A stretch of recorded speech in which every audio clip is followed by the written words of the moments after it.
This whole idea that I'll set up a commemorative website for Expo 88 was the genesis of this Foundation Expo 88 project. So all that sort of happened as I was ruminating on the flight back to Brisbane in late 2002. I was really going through my head all the things that had happened in the conference and how wonderful it was, and wasn't it a pity that Expo 88 wasn't represented there, and wasn't it a shame that Expo 88 didn't have its own commemorative website? Why don't we have a museum for Expo 88? Why don't we have a foundation for Expo 88? All these things were going through my mind. And I thought, well, I'm going to do something about that.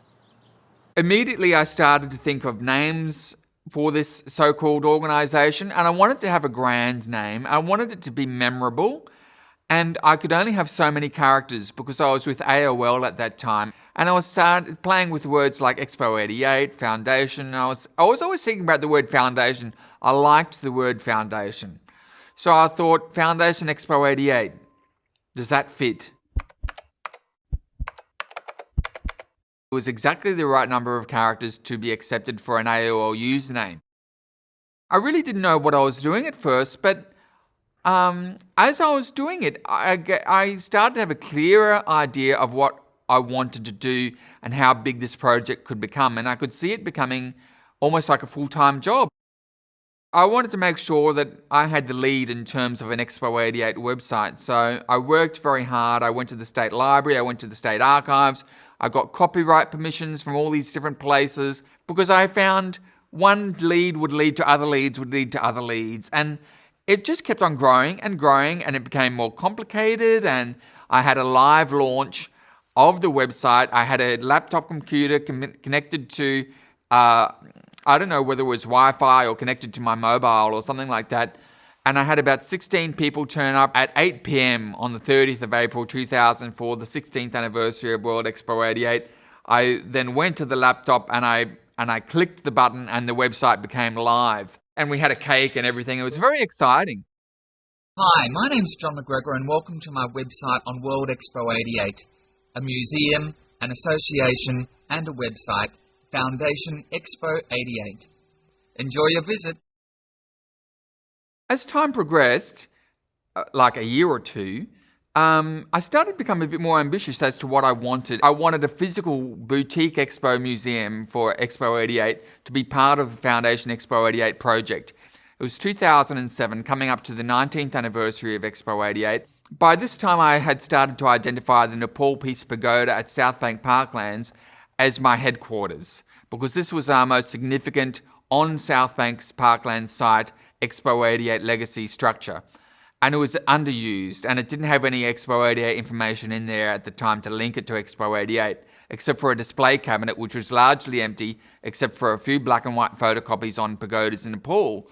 So I looked at that display cabinet and I thought, well, it's just a display cabinet, but it could do so much more. And what I started to do is I started to go to the pagoda on a Sunday and bring my small collection of Expo 88 memorabilia and place it on top of the display cabinet and just hang around the pagoda on a Sunday to say hello to people and say, do you remember Expo 88? Do you remember Expo was? And that's where the Pagoda on Sundays program got developed in that 19th anniversary year leading up to the 20th anniversary. We would do this 20-minute guided tour at the pagoda every Sunday between 11 a.m. and 2 p.m. on the hour. Right, here we are at the Peace Bell. We have the mandala, the everlasting treasure vase. Oh, I can't remember what this one was.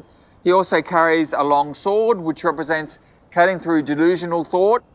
Sometimes, on the hour at 11 a.m., I would start the tour and there would be nobody here. But as soon as somebody sees somebody talking, inevitably people start to gather. So sometimes there was nobody at all, but I would just talk to the air and wait until somebody came. Sometimes there were maybe a handful of people, like 2 or 3 people or 4 people. Sometimes there are up to 20 people at a time. Of course, a lot of my collection was based on the fact that I wanted this museum for World Expo 88. What is in this box is largely ephemera and pamphlets, but my collection had some of that. I tried to make sure that the collection was diverse and that we had several of each type of thing. I don't know why. I think I collected 3 salt and pepper shakers with the Expo 88 logo on them. I don't know why that happened, but sometimes I get a bit trigger happy on eBay and I just buy it straight away. When I knew that I couldn't get that dream venue, that second level, the empty second level of the Nepal Peace Pagoda at South Bank, I just sort of like gave up on the idea, and that's why I started on the idea of having something in my garage. I called it the World Expo 88 Collector's Garage, but I guess I really did focus on this because the second level of the pagoda is empty. It's not being used. When I was doing the Pagoda on Sundays program at South Bank Parklands, people would ask me all the time, can we go up to the second level? Why can't we go up to the second level? I want to go. Little children would say, oh, mummy, daddy, I want to go up to the second level. And this is how it used to happen every Sunday. So it was quite painful, actually. The Friends of the Pagoda Association was something which I wanted to do based at the Pagoda, where we had monthly meetings where we could talk about Expo 88 memories and things like that. And I wanted that to create that into an incorporated association. But we just didn't get the numbers and the interest.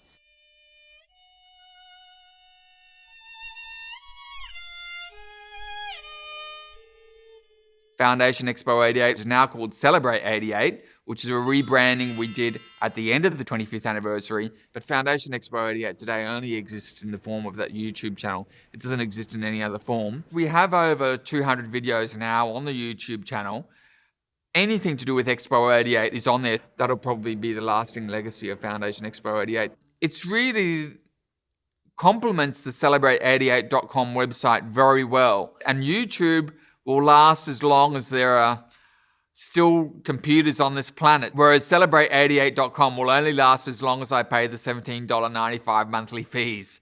And sometimes I wonder even where the money for that is coming from.